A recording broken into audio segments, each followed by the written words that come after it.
Good afternoon, everybody. Wait a minute.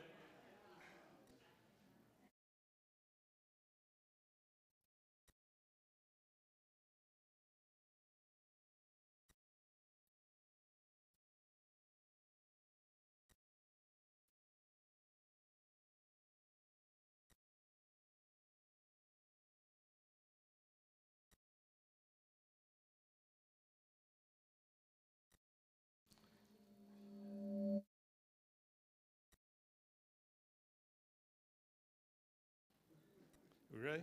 Okay. Now, good day, everybody. We appreciate you being here. My name is John Howman.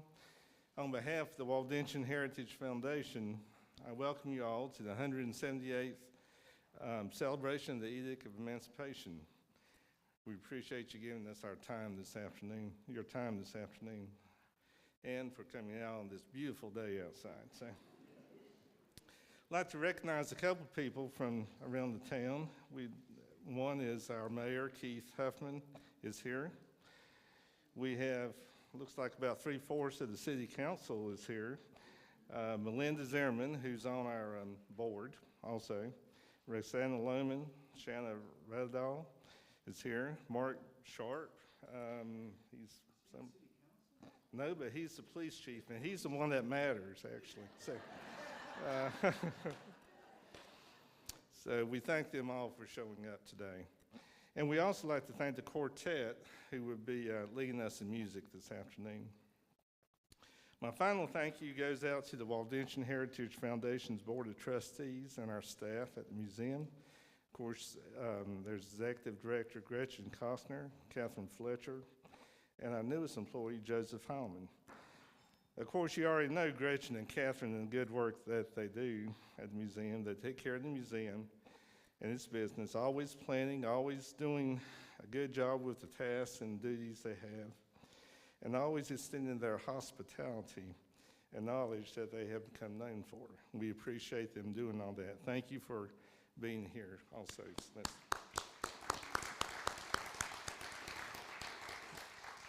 Joseph, I know him from somewhere, I just can't place it. Is new to us and will be helping us at least through the summer.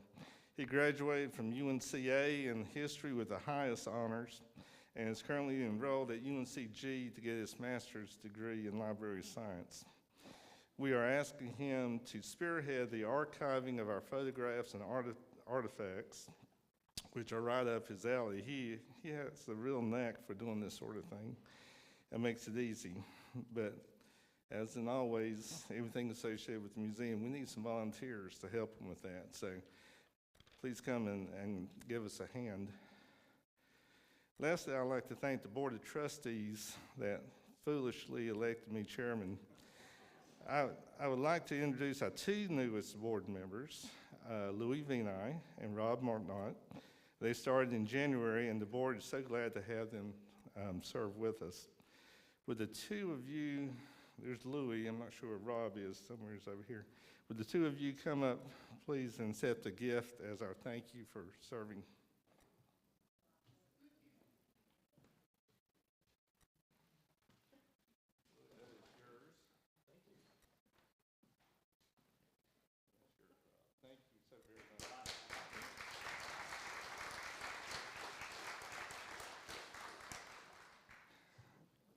This is honestly the best board I've ever served on.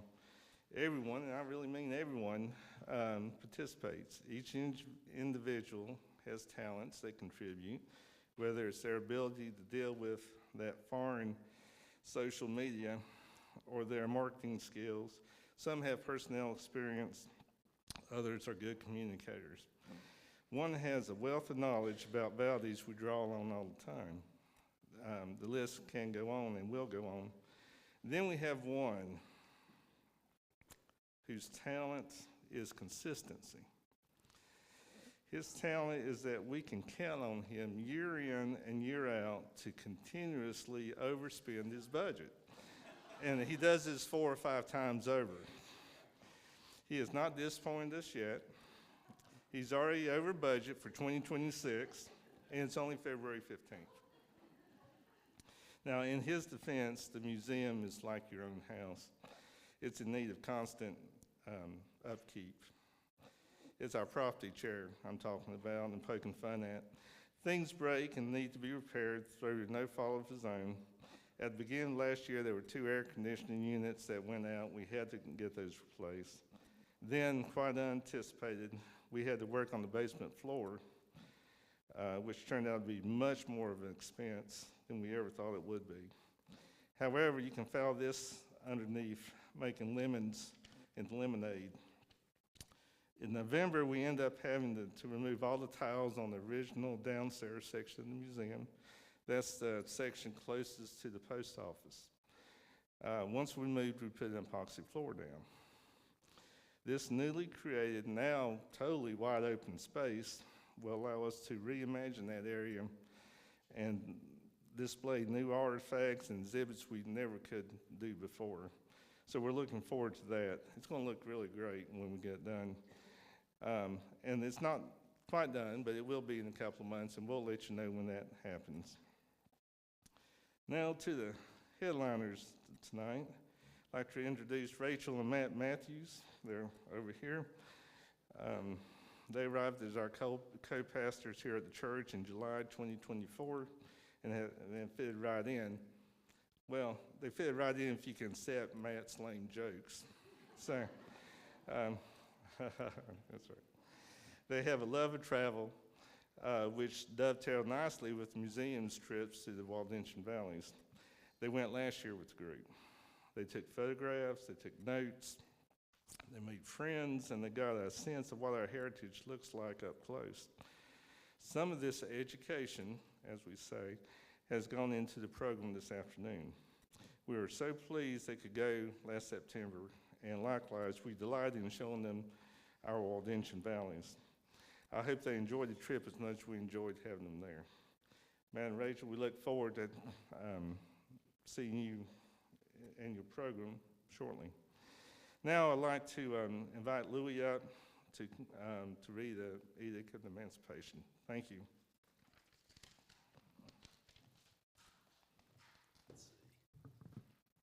Thank you, John. I like to picture what the scene must have been like in Torre Pellice when presumably a courier from Torino arrived with the document that I'm about to read. In English, of course.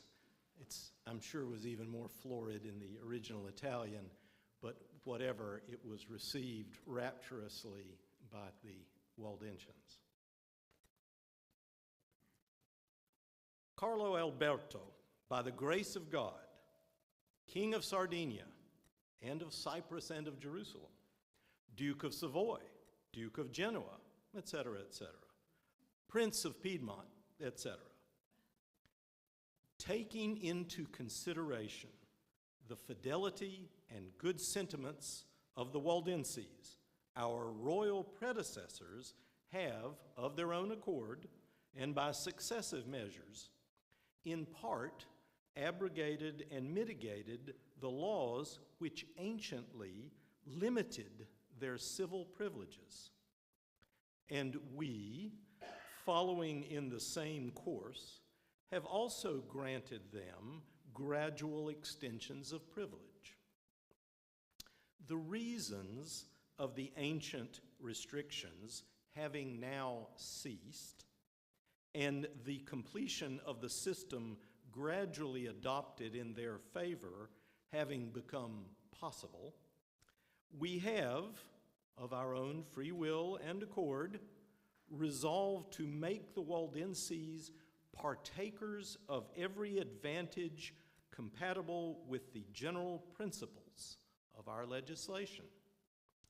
We, therefore, by these presents, out of our certain knowledge and royal authority, and by the advice of our council, have ordained and do ordain as follows.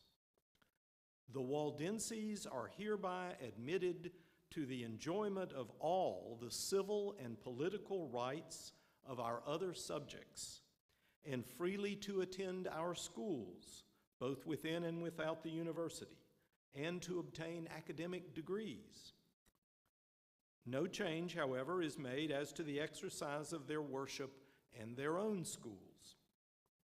We repeal by these presents every law to the contrary and command the Senate, the Chamber of Accounts, and the Control General to register this decree, enjoining all and sundry to observe it and cause it to be observed, and willing that it be inserted in the collection of acts of the government. The copies to be printed in the royal printing shop are to be faithful to the original, as that is our desire. Given in Torino, the 17th day of the month of February of the year of our Lord, 1848, and the 18th of our reign. Signed, Carlo Alberto.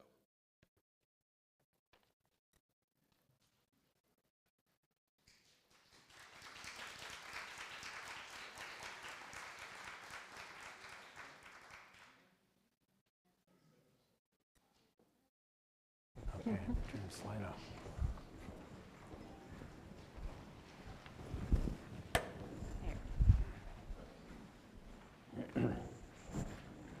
Hello, everybody. Welcome. Hi. We were told we had as much time as we needed. Gretchen said it didn't even matter if it took a couple days. So we're going to try to advance the slide. I'm trying, Linda. No luck. You might have to. There we go. There we go. Still no luck. You may have to go out in the middle and point.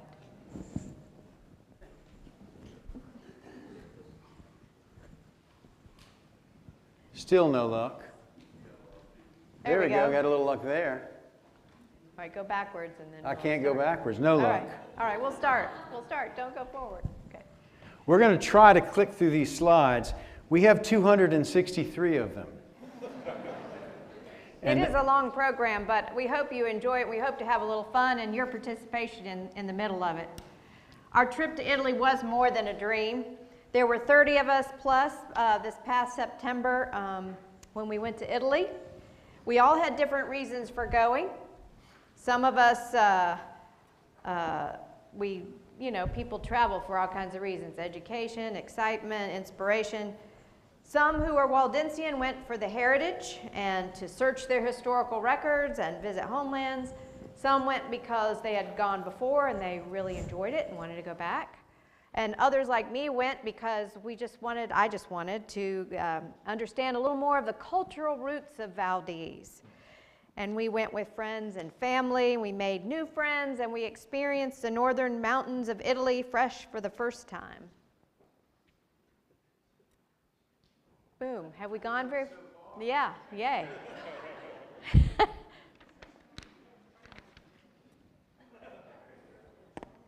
We're going. This is us. This is the group. See, there's more than 30. I counted 30.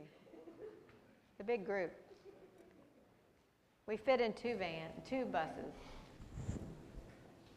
Oh, it's not going to go forward? Yeah, it's not going forward. Oh, man, we can't have this without the slides. It was working a little while ago.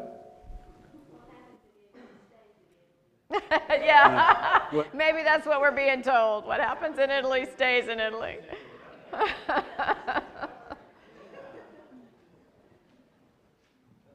There we go.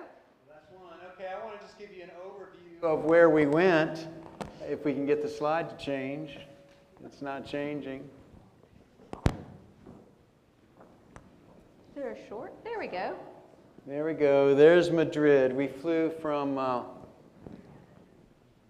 I can't get the slide to change. I'm sorry. There we go. We flew from Charlotte to Madrid, and from Madrid to Torino.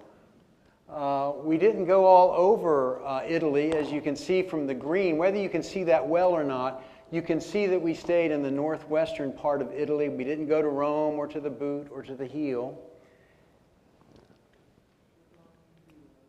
Sorry, I'm blocking the view. And this is a view, I just want you to see that you can't go anywhere in northwestern Italy in a straight line. You have to go around those mountains. And these are the Waldensian valleys, thanks to MapQuest or Google Maps. And this is Torre Pellecce down in the lower right to Prali in the middle of the screen. In Florence, we went from the Foresteria Valdese in Florence, which is in the lower left, across the Arno via the Ponte Vecchio to the Uffizi Museum, and all above that is the beautiful town of Florence. We, part of our group, not everybody traveled with us, but we went to Milan, took the train to Milan or Milano, and then the train out to the airport where we flew home. We flew from Turin to Philadelphia and to Charlotte. That's the journey. In case somebody says, well, where did you go exactly? Well, that's where we went. If you're ready to leave now would be a good time to leave because it starts getting really dense. Here we are packing our car, me and Rachel. Here we are driving to the airport. Me and Rachel. Here we are at the airport. You and Rachel? And, well, I got all day. At the airport at Auntie Anne's, this was a great dinner, a great meal to start the trip. Those are pretzel dogs, and they're slightly burned. They're really lovely, and that's a sweet sauce. That was a most wonderful way to kick off this vacation. But I will say that while it was a great meal, it was the worst meal of the whole trip. In Turin or Torino, while other people were getting over jet lag, I couldn't wait to see the city that I had studied on YouTube. That's the museum, the cinema museum, the cultural and the architectural kind of center of Turin, one of the many piazzas, the Egyptian museum. All of this while people were sleeping, getting over jet lag. Lori and Rachel and I ate here in this patio at the Lagrange. The streets were filled with tourists and shoppers and locals and a university, but it wasn't as crowded as it was in Florence. Here is the Waldensian temple. They call their churches temples, and the church is the people. So we sitting in these chairs are the church. The building in which we are seated is the temple. This is the Waldensian temple. Oops, it just went away. There we go. We could not arrange a tour of that place or meet the pastors, but next trip maybe. This is the beautiful synagogue in Turin, just right where we were staying in the hotel. And I don't know, can anybody read the logo back there? What does that say? I think it says Burger King. It says Burger King, so I'm telling you there's good food in Italy. I didn't push it. We did have good food in Italy, yeah. The Urbani was right almost across the street from us, and Lori and Rachel drank copious amounts of wine. We enjoyed just sitting around and relaxing as we were waiting to head out. We went back to the airport where we caught a bus to the town of Torre Pellecce, which was our home away from home for the first batch of nights. Really a lovely, lovely place. This was the size of our typical tour bus. And this is the Foresteria Valdese. And this is our room. It's not, it wasn't the hotel at the airport, but it's a very comfortable space, and that's the view from our window. Really quite lovely. We did have good food. We did a lot of eating. We really did. But we did a lot of walking, so I didn't gain much then. We had authentic northern Italian food everywhere we went, everywhere. My favorite meal was in Prali. That's where everybody is seated in this farmhouse that made us a delicious meal of roast, bread, wine, goat cheese with the blueberries on top. And yeah, it was really good. Raise your hand if you're hungry. Yeah. We don't serve wine in the church, unfortunately. It's very authentic. And then later we had pizza from brick ovens. We had a quick meal one night at a corner shop. We ate a lot of pasta and wine, drank a lot of wine. We ate We had a farmhouse meal at Casa Cares. There we have, they served it to us buffet style. Apart from feast after feast after feast. Can I just push it instead of doing this? I really liked what's on the next slide, which is gelato. I really enjoyed that. And in Florence, I had plum gelato. I've never had that. It was really good. And look at all of that. That was all gelato on that case. Another amazing meal was Sunday at the trattoria. Oh wait, let me just We're getting let there. you see some of the food we had. This is the bad Yeah. food we ate. Yeah. Here we go. All right, so here's the menu for this place, which was the Trattoria I Piani. This meal lasted, no kidding, 3 hours.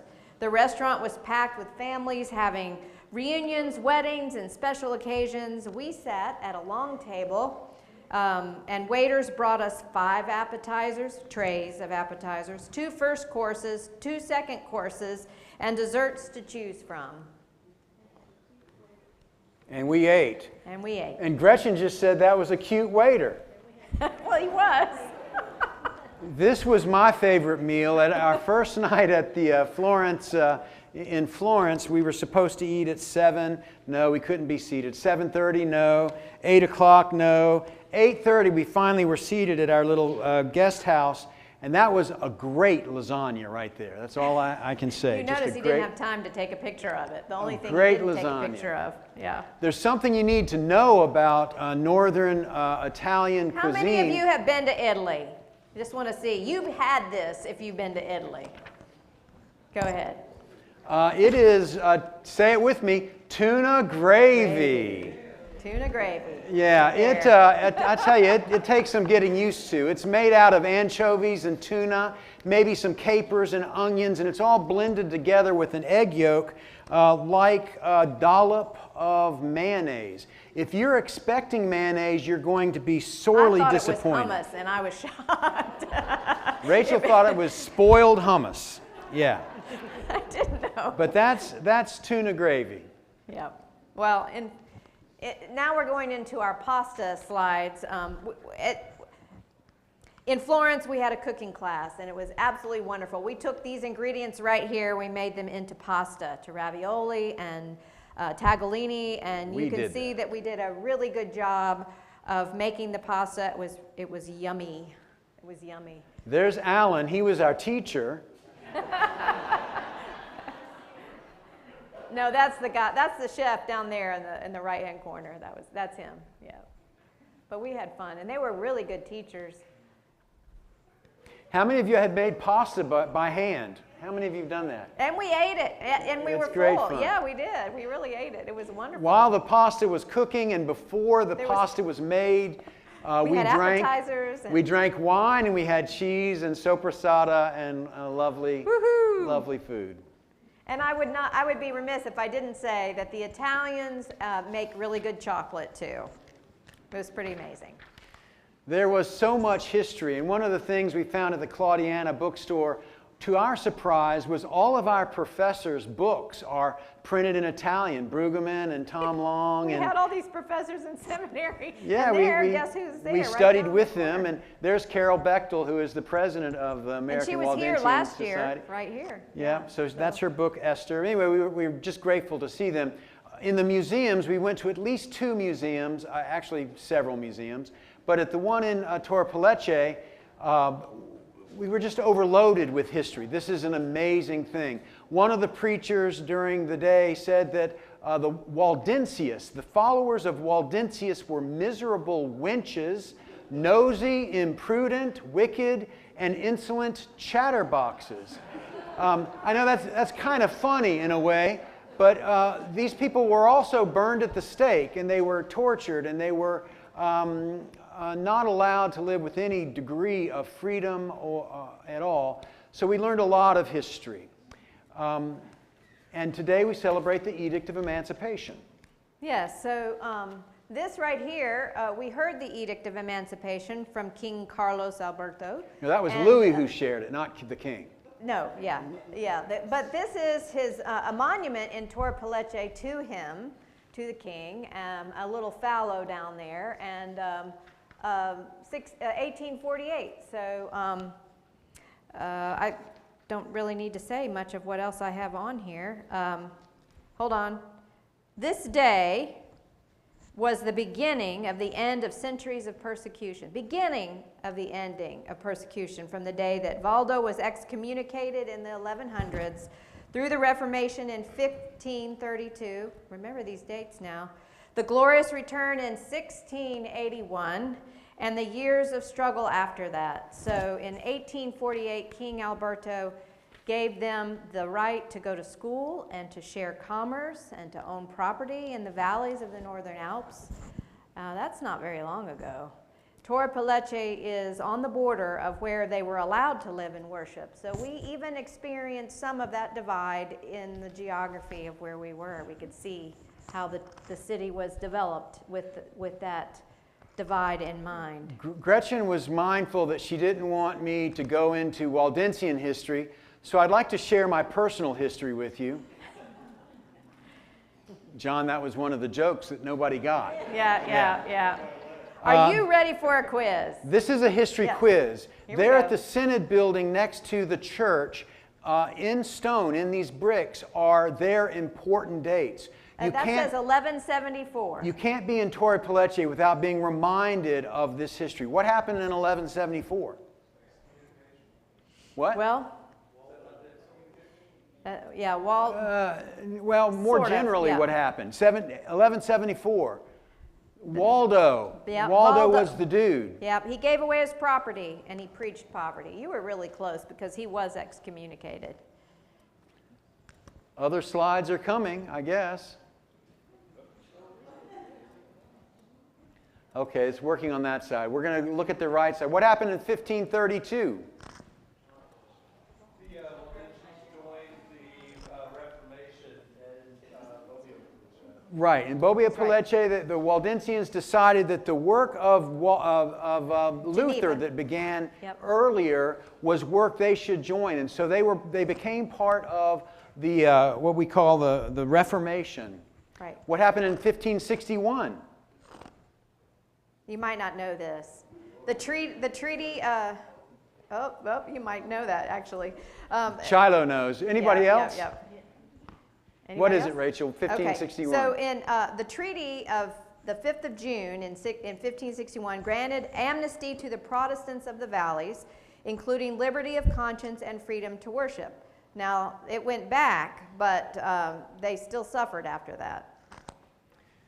1655. Happens in August around here. No, it doesn't. Yeah, it does. Yes, it does. What happened in Yeah, it does. 1655?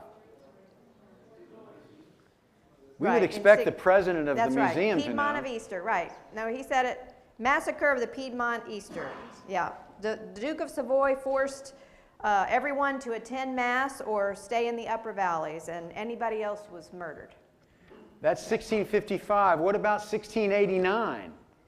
There you go. Glorious Return. Glorious Said it Return. right up here. Okay. Yep. 1848, the Edict of Emancipation. What about Today. 1975?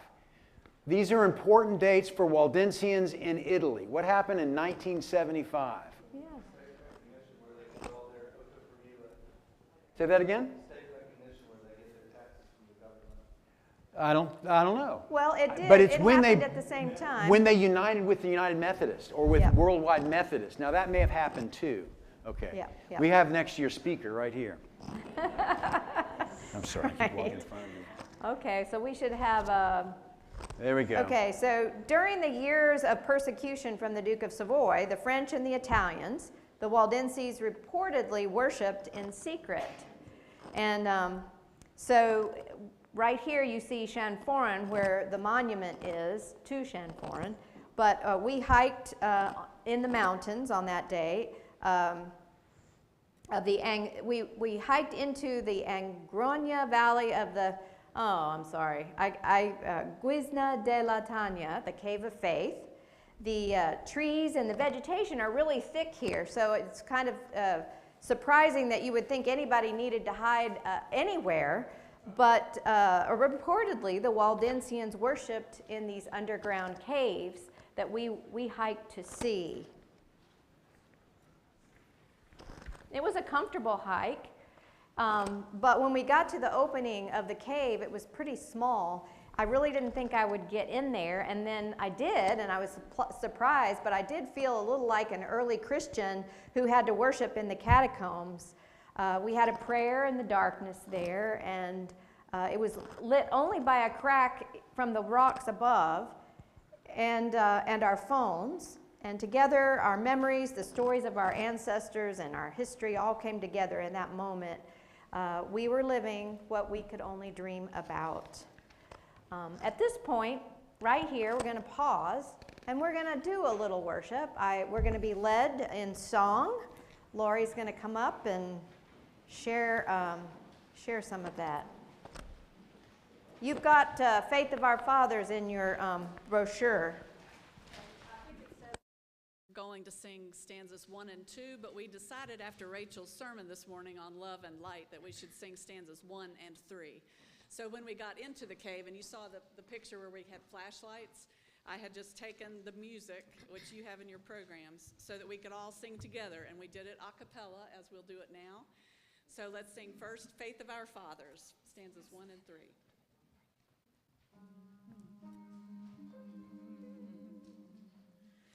Faith of our fathers, living still, in spite of dungeon, fire, and sword.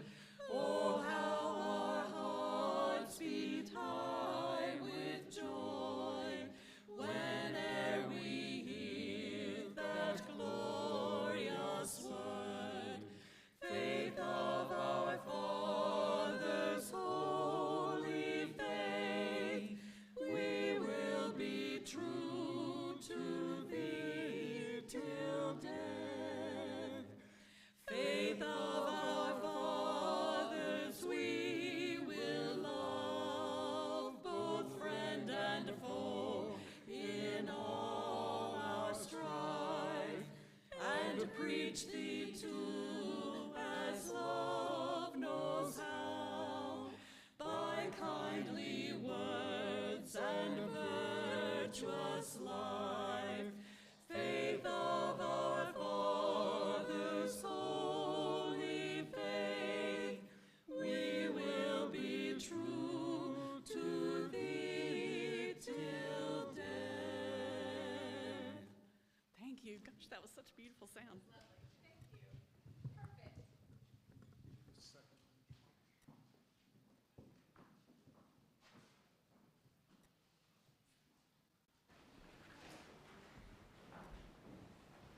Do you recognize this symbol? And the one that was right before that on the tree? It's the light shines in the darkness. Lux lucet in tenebrae. Where does the light of Christ shine in your life today?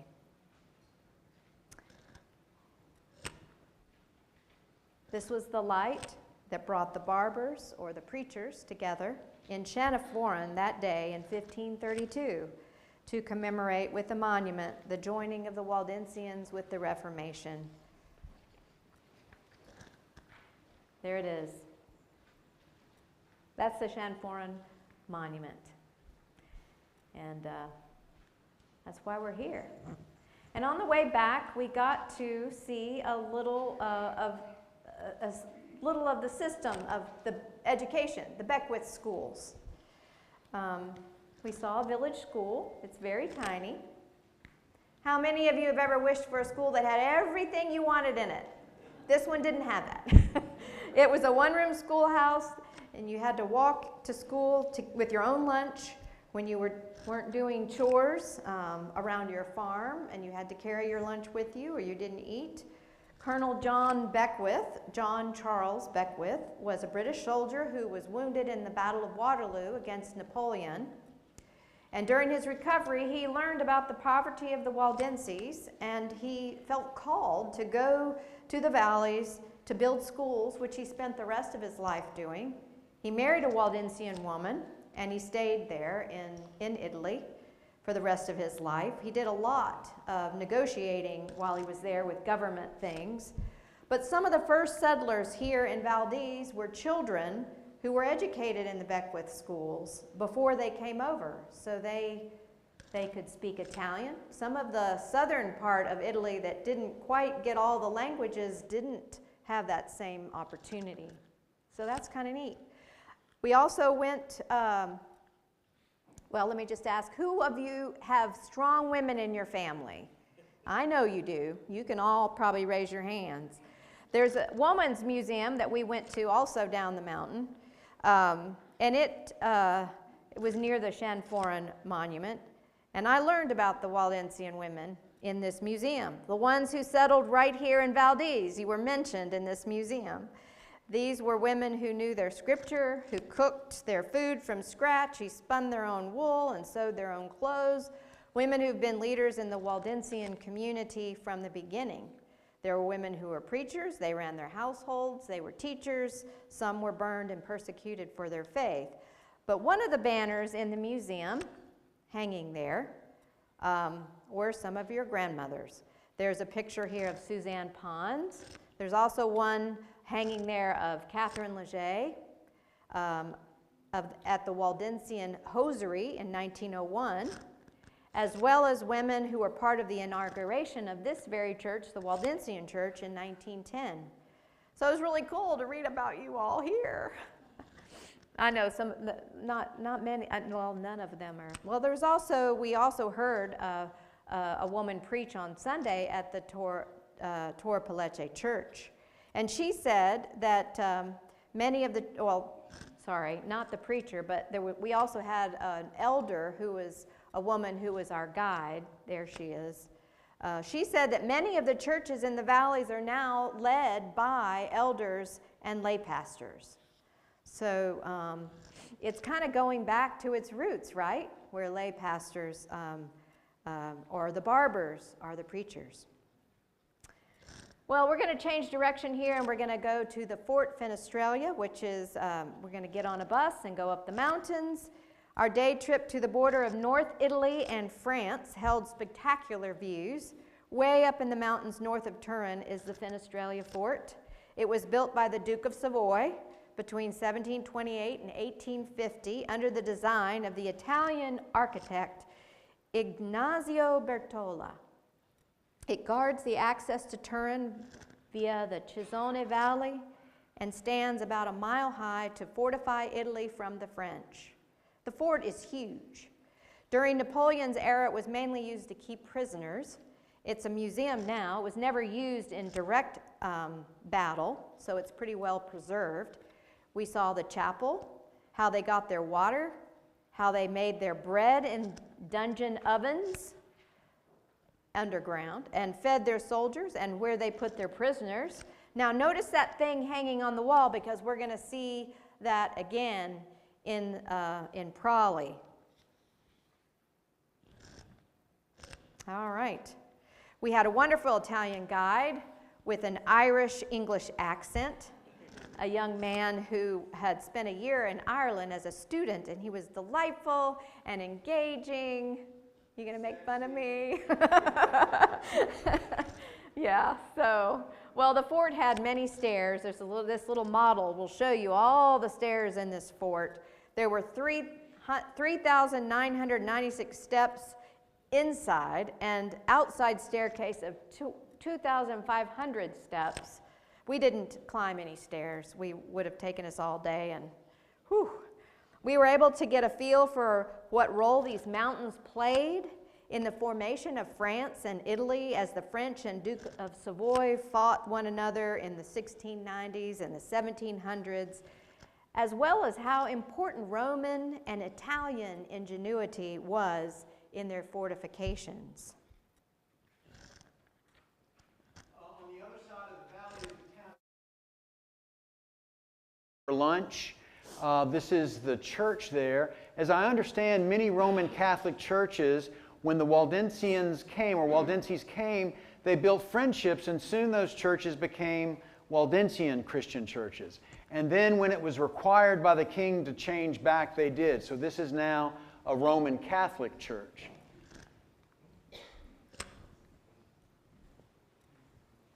And so I'm back to the back of the room again. Y'all are patient. This was the town known for its murals. There are murals everywhere in town, and it's just so lovely. A town of about 250 people. And this town, there's a naked lady bathing right there. It's a public mural. Rachel wanted me to take a close-up picture of that. Don't believe it. There in Uso, this is actually in Pinerolo, but in Uso you would see the jet contrails of jets landing in Turin, which is only about 60 miles away, and yet you feel like you're in another part of the world completely isolated. It's a little village. Here we have the Duomo de Pinerolo, or the Cathedral of St. Donato. The evening light made this Roman Catholic cathedral just a lovely place to see. And there in the piazza, we people watched, and that's where I learned John Lafferty speaks with his hands. He cannot speak without his hands. He's also a good sport. Thank you, John. Yeah, thank you, John. He's also a good sport, we hope. We ate 18 pizzas in the upstairs of the Trattoria Primavera, and it was hot up there, but we had a lovely time, lots of good food, more wine, of course. Every group has a bad apple. Every group has kind of a rotten egg, and we had ours. No. And I'm not talking about Gretchen. Bobby told me that he could take a picture of himself with my locked phone. I did not believe he could. He did. There you go. And soon everybody on the trip was beginning to turn. They were all sticking out their tongues, but it all started with this man. Y'all are good sports too. We had a really good time, and we built friendships, and Bobby was a great person to travel with. He kept us safe, was often in the back of the line to make sure all the sheep were following his wife. If you all could pick a symbol that would characterize your faith more than any other, what would it be? You can answer. The emblem, yeah. The Waldensians definitely picked light in the darkness, and one can understand with all their suffering and the struggles that they went through why that was such an important symbol. But there's another symbol, and that is the tree of life that I kept seeing everywhere. In Torre Pellece, we noticed two very prominent trees outside of the temple where they worship. And when we entered the assembly building, where the synod meets, and the high school is also meeting there, right there on the sanctuary in the chancel area was the tree of life again. And we are reminded of the Garden of Eden from the book of Genesis, as well as the New Jerusalem in the book of Revelation. And when we went up to Prawley, oddly, what sort of looked like a candelabra or a menorah was actually the tree of life right there in the sanctuary. And even the Sunday school room had a tree of life, highlighting how God gives us life with a tree. And I just kind of wondered to myself, what's the relationship between the tree of life and all the olive trees and the art that's inspired by this tree of life all over the place? Now, this is in Florence, but you know, it looks an awful lot like the one in the chancel area in the Synod building. So there you go. In Prawley, we had a lovely time. We were told in town, watch where you step, because you could step on a cow pie and lose your shoe. But I was looking up to these blue skies, these alpine forests, the Italian side of the Alps. Our guide gave us the lowdown of what was happening in Prawley and its history, the ski resort nearby. Steve Martinot had died soon before our trip, and here we are with his cousin in Prawley, and it was so lovely to see her. She looked us up. She came. Yeah, Laura. She came to see us. Thank you, Laura. Blessed be the tie that binds our hearts in Christian love. Here is a monument for those war dead in World War I, and I was grateful to see the names of people who are of no blood relationship with me, but who are my spiritual friends, Grill and Pascal and Roston. We walked up to their temple. Remember, the temple is their church. and those with Waldensian blood were happy to have their picture taken. The sanctuary is a lovely sanctuary there in Prali, and we were reminded again of femicide, of how the church is meant to be a place for all people, including women, and women experience a disproportionate number of a disproportionate amount of violence perpetuated against them, and many die. And this is something that we have in our church. It's here in our fellowship hall, and it's here in our sanctuary. And we move it around in the sanctuary, so one day it's going to be in your pew, and you might be a little mad that you have to sit somewhere else. But this is a poignant reminder of how the church must be sanctuary for all. It is a silent but powerful and blood-red witness. Here we're looking at that in the museum in Prali, and notice what's on the wall. And now you know why that thing was hanging there. It's a sample of what the kitchen might have looked like in the 1700s. The staple of life is bread, and when you don't have modern ways of keeping food safe, you compete with rodents and roving hands. And so if it's hanging in the middle of the room like it was in Fort Finestralia, well, you keep the rats away.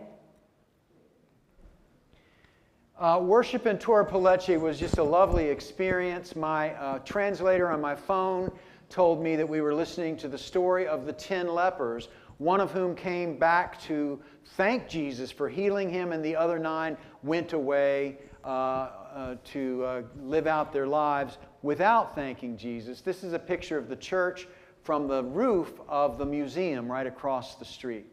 There in worship, I was deeply impressed by how the Waldensian church in Italy is, I would say politically, leaning left and very much into social justice. All of the names on those pieces of paper hanging down from the balconies ringing that sanctuary were names of people in Gaza killed by Israeli soldiers. Whether you agree with that sort of protest or not, they are fully in on that kind of standing up for justice for victims. While we were there, we were told that various workers in the travel business would be going on strike. I was surprised to learn that they were going on strike to push the Italian government to stop sending weapons to Israel. So we were being told we might need to find other travel plans home, or our travel plans might be delayed. There in worship, our preacher bloomed like an azalea, if you ask me, and she's either a very tall woman, as she is, or she's standing on a box, because when Rachel was standing in that pulpit, that's what Rachel looked like. Yep. So worship was really lovely. We Presbyterians from the States sat on the back rows nearest the doors so that we could get away for an early lunch. One of the most beautiful things about worship, besides the quiet and the moment to rest, and even though it was a language we didn't understand, or I didn't understand, one of the most beautiful things about it was the women who sat in front of us. They didn't speak during the service, but when they turned around, they were so glad to see us. Their English was broken. Their hospitality was not broken. They welcomed us, and they smiled and smiled and smiled. And of course, we smiled back. They were thrilled to see us. The bus ride to Florence from Torre Pellecce took about 5 hours. It was a restful, rainy day. We were able to doze. A lot like today. Yeah, I followed the fly that was flying around. Here's a trip we took. The bus dropped us off on the city wall, the ancient city wall, and we had to walk in several blocks to our foresteria. As soon as we got in, the heavens opened and we were drenched by, or the ground was drenched by cold rain. This is a typical tour you would take to cross the Arno somewhere. Our foresteria is to the left and down at the bottom, but we'd walk around that beautiful city, and just a lovely, lovely time. Here is the Bobbio Gardens, which Rachel and I found a way out of the city into the quiet walled gardens. There were no motorcycles trying to run you over, no crowds, no cigarette smoke, just this beautiful place climbing the hill with great views of the city of Florence. These trees below us, we wondered what they were. What were they? Was it eucalyptus? What was it? It wasn't oak, it wasn't pecan, it wasn't maple. We didn't know what it was. As it turns out, it's olive trees. And they were so lovely. Here we are in Tuscany. I guess I've never seen an olive tree before in real life. It's kind of funny. But yeah, so, and then later we toured a winery that had also olive trees, olive groves. This was the Villa Travinoli. And I'm sorry, my Italian is not good. So I don't mean to butcher these names. This talk would be a lot easier if we were doing more of that. Yeah, that's right. This tour blended what old friends have taught us in the past about wine and its ancient roots, how the grapes are grown and the olive trees bring forth life. We have a friend in Greenville, South Carolina named Giovanni who says that food is enriched by wine, and we experienced it for sure. Travinoli has celebrated its 550th anniversary in 2023, and they've been growing wine on this spot since Roman times. They can prove it with an artifact that they found that goes all the way back to 500 BC, if you can believe that, and it's now in a museum in Italy somewhere. But the most well-known wine in this area of Tuscany is a red wine called Chianti. I saw a Chianti bottle over there. We had several energetic guides show us the winemaking process, the squeezing of grapes, the cellar, the olive groves, the vineyards, and we tasted a variety of wines and could purchase either wine or olive oil to be shipped back to the United States. This is the cellar. We walked around in the cellar. You can walk around in cellars. This is what it looks like to walk around in a cellar, and this is what it looks like to drink too much wine. At Casa Cares, this is just up the road from the winery, and the winery itself was less than an hour from the city of Florence, so an easy bus ride. Casa Cares is a retreat center run by Waldensians, and they invite yoga groups and study groups and nature groups and political groups and meditation groups and painting groups and reading groups to come and rest and study. Teenagers go there for retreat, and we were there. That's a guy who's been volunteering there from the States for 25 years. We had a lovely time, a lovely lunch there. The group left us behind, so Bobby and I had to hitchhike on the way home. That's not true. Oh my goodness.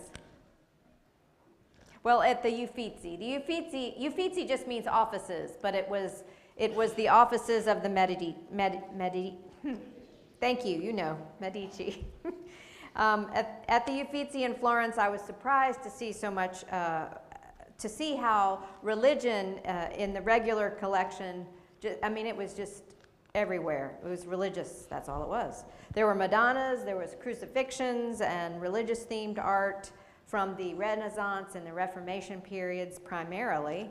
I found a picture of Martin Luther, he's on the left, being focused on the Waldenses all week. This stood out to me because I thought it was kind of odd that a member of the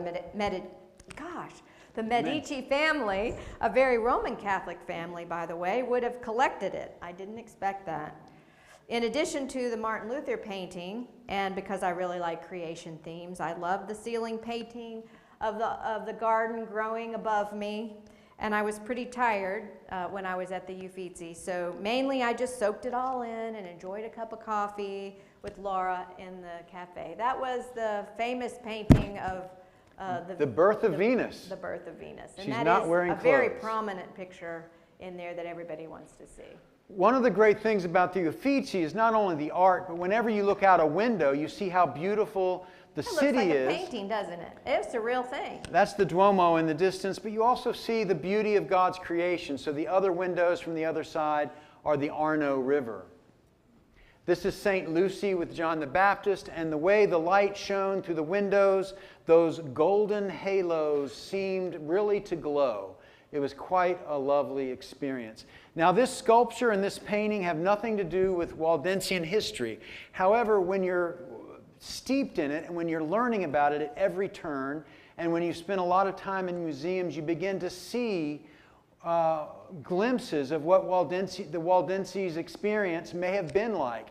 And this struck me, this sculpture of this man being subsumed by the violence all around him became for me a symbol of the Waldensian experience in the northern valleys of Italy, where persecution and violence, largely out of their control, was thrust upon them, and they so often in history were victims of these high crimes. That's my family. We're home at last, I guess. Home at last. Now, we're about halfway through the show, maybe a quarter of the way through. We might have 4 hours left. No. I'm not sure. We're on the home stretch here. When we landed in Philadelphia, we dashed through the airport to catch our awaiting flight to Charlotte. It was 6 a.m. in Italy when we arrived at midnight at home in Valdese, North Carolina. Back in the village of Torpaleche, locals walked their dogs on cobbled roads pooled in morning light, and below us, the cafe was filling with the breakfast crowd. When I collapsed in my warm bed in Valdese at midnight, I imagined the shepherd climbing out of his pickup truck, traipsing through wet grass to tend his flock of sheep just outside of town. This is 4 blocks from where we stayed. The world is a book, said Augustine. This is actually Thomas Aquinas, but I'm quoting Augustine here. The world is a book, and those who've never traveled have read only one page. When we eat in someone else's ristorante, and I don't want to insinuate that Alan has a drinking problem at all. When we eat in someone else's ristorante, we see the world through their eyes. Appreciation for these neighbors grows. Mark Twain is right. Travel is fatal to prejudice, bigotry, and narrow-mindedness. In this way, healing or travel heals the world. Beginning in 1863, Waldenses immigrated across, actually in 1893, they immigrated across the ocean to establish homestead and history here, shaped by the Reformation that they had been part of before there was a Reformation. I'm sure those first immigrants remembered alpine sun gilding their passage from Pomeretto and Prali and Angronia through the din of 800 years of hard history. But they remembered and they thanked God for their old life and the old people back home. Just to utter the name of their new world home here, Valdese, must have rung the bell of memory. To many, it still does. And from the Carillon here at Waldensian Presbyterian, the church they built with their own hands, those bells still ring. Thanks be to God. Thank you all for your patience.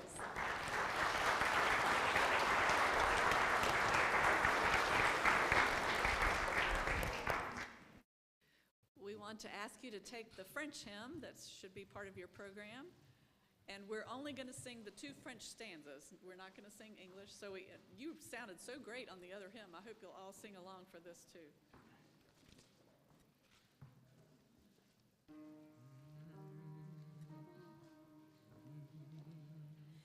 Il est un roc séculaire que Dieu pour mon cœur lassé, comme un abri tout l'air, au sein des flots à placer. Mon rocher, ma forteresse, mon asile protecteur, mon recours dans la détresse, c'est Jésus le Rédempteur. À mes pieds l'océan gronde, aussi autour de moi.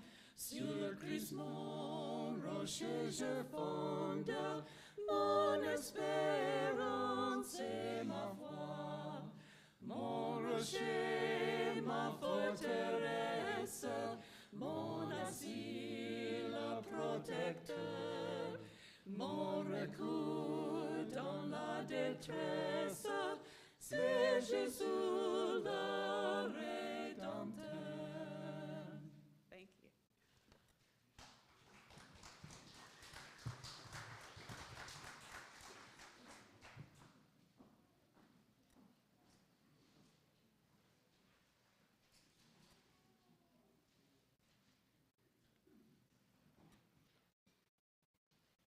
Hello, can you hear me? Okay, good. I don't have any slides, sorry. Just a quick note about the genealogy committee that we have at the museum. I want to first list our members and thank them for their help.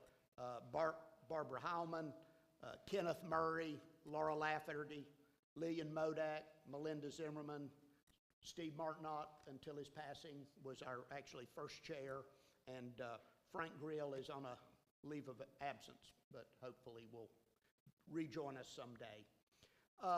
We've been meeting the second and fourth Tuesday of every month, and from about 3 o'clock to 5 o'clock. Mostly a work day, a little bit of business from time to time. What we're trying to do is update this book that many of you are probably familiar with, The Genealogy of the Waldensian Settlers of Valdese. This book was printed in 1990.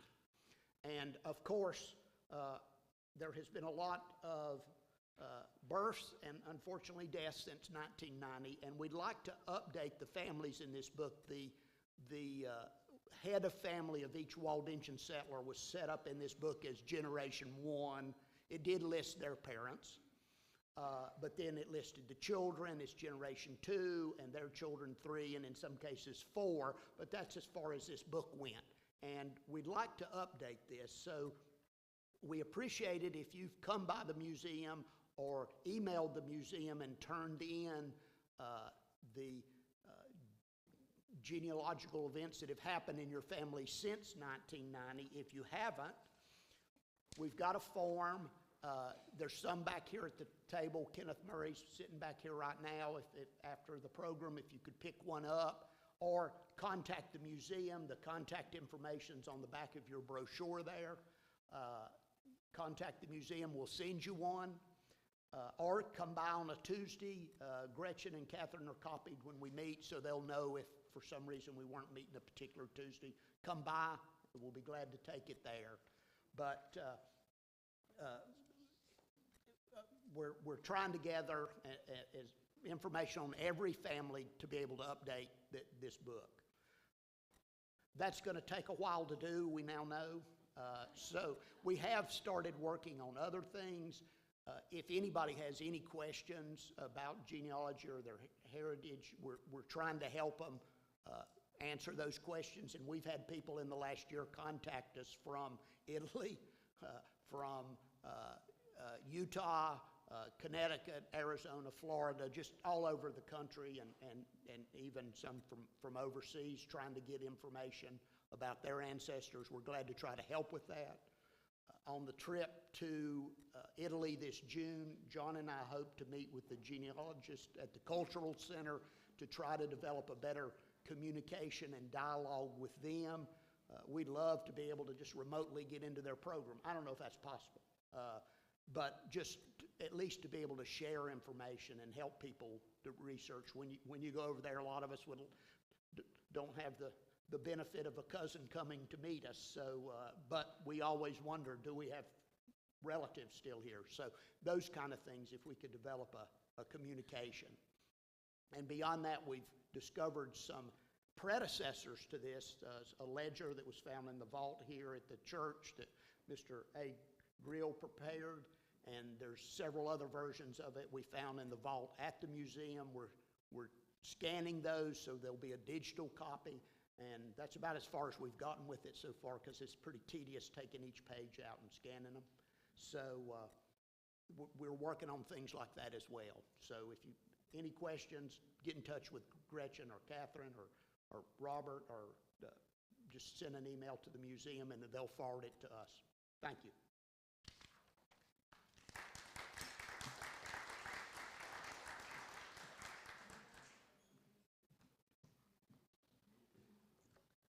Okay, can you hear me? Good afternoon. Thank you for coming out on this dreary day. Thank goodness we're getting the much needed rain and not the snow and ice like we've had earlier this winter. And so we did get to continue with having the program. I'm assuming you've all been watching the Winter Olympics. It's only fitting that our program today was about Italy and our many trips to Italy. A little geography. The Waldensian valleys of Italy are west of Milan, as Matt showed you on one of the earlier slides.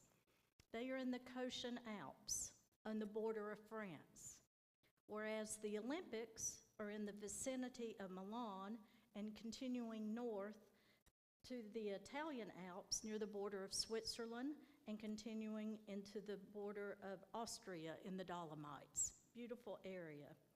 Italy has so much to see, from the beaches, the ancient cities, the rolling hills of Tuscany, and the breathtaking northern mountain regions.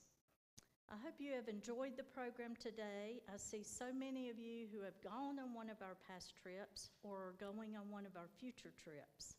Our next scheduled trip is June 1st through the 11th, and then following that trip, we will be preparing for our 8th trip in September of 2027. We already have a sign-up list, and it fills up fast, but you're welcome to sign up, see me or Catherine, and we will be glad to take your information. This past trip was 34. That was the largest of the groups that we have taken. As you saw from the presentation, we explored the historical Waldensian valleys, staying approximately 5 days in Tor Apellici. Each day we take a day trip to a surrounding village and visit historical sites and museums, see stunning scenery, and eat tasty local cuisine, like Matt showed you, of northern Italy, including the tuna sauce. And even one thing they didn't mention on that Sunday afternoon, the 3-hour lunch, something unique we had was octopus salad. I didn't try it, but you're welcome to talk to one of the other 33 people on the trip and see how it was. I had not experienced that before. Of the 6 trips I have led over the years, we add a different city, or in some case, a country, as one year we did Germany, to the tour. Each is unique. There are many villages and cities to see and experience, and I try my best to make it memorable for every traveler. Whether you are a Waldensian by birth or a history buff, love to travel, or have grown up in this area, each traveler takes away memories to last a lifetime. We go to quaint towns and see them from such a unique perspective, being led by experienced local guides who will answer each and every question you have. We travel on our own chartered buses throughout the trip and eat at local restaurants, some of which are owned by Waldensians that are kin to people here in Valdese. On our upcoming trip, we will stay in Turin for the last 2 nights, visiting the Waldensian church there, and that's actually where the Pope came to meet with the Waldensians. That was the first time ever.